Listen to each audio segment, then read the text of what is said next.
AFC Asian cup ২০২৭ বাছাই পর্বের জন্য প্রাথমিক দল ঘোষণা করেছে বাংলাদেশ ফুটবল ফেডারেশন, যেখানে প্রথমবারের মতো বাংলাদেশ জাতীয় দলে ডাক পেয়েছেন ইংল্যান্ডে জন্ম নেওয়া বাংলাদেশি বংশোদ্ভূত মিডফিল্ডার হামজা চৌধুরী এবং ইতালি প্রবাসী ফরওয়ার্ড ফাহমেদুল ইসলাম।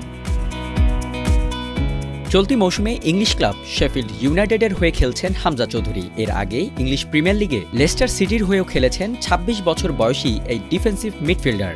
তার ইউরোপের শীর্ষ পর্যায়ে খেলার এই অভিজ্ঞতা এবং নিজের রক্ষণাত্মক দক্ষতা ও বলের উপর কঠোর নিয়ন্ত্রণ যে বাংলাদেশ দলের জন্য আশীর্বাদ হতে যাচ্ছে তা বলা বাহুল্য। পারিবারিক শেকড়ের প্রতি গভীর টান থেকেই বাংলাদেশ দলের হয়ে খেলার সিদ্ধান্ত নেন তিনি। তাই তো নিজের নাগরিকত্ব পরিবর্তন করে ফিফার অনুমোদন নিয়ে গায়ে লাল সবুজ জার্সি জড়ানোর জন্য অপেক্ষা করছিলেন হামজা। অবশেষে সেই অপেক্ষারই ঘটল অবসান। অন্যদিকে ইতালির ওলভিয়া ক্যালসিও এফসির ২২ বছর বয়সী ফরওয়ার্ড ফাহমেদুল ইসলামও ডাক পেয়েছেন প্রাথমিক দলে। বিশ্বজুড়ে বাংলাদেশি বংশোদ্ভূত প্রতিভাবান খেলোয়াড়দের খুঁজে বের করতে বাফুফের নেয়া উদ্যোগেরই ফলাফল এই ফাহমেদুল। নিজের গতি ও আক্রমণাত্মক দক্ষতা দিয়ে বাংলাদেশের আক্রমণ ভাগকেও আরও কার্যকর করতে পারেন এই ফরওয়ার্ড।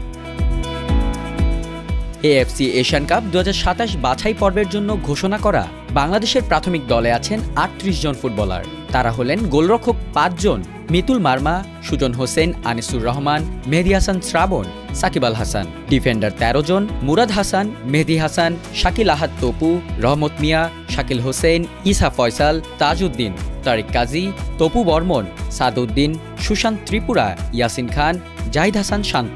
মিডফিল্ডার ১০ জন, মোহাম্মদ হৃদয়, পাপন সিং, সৈয়দ শাহ কাজিম, মোহাম্মদ সোহেল রানা, চন্দন রয়, মাহবুবুর রহমান জনি, সোহেল রানা, শেখ মোরসালিন, জামাল ভুইয়া, হামজা চৌধুরী।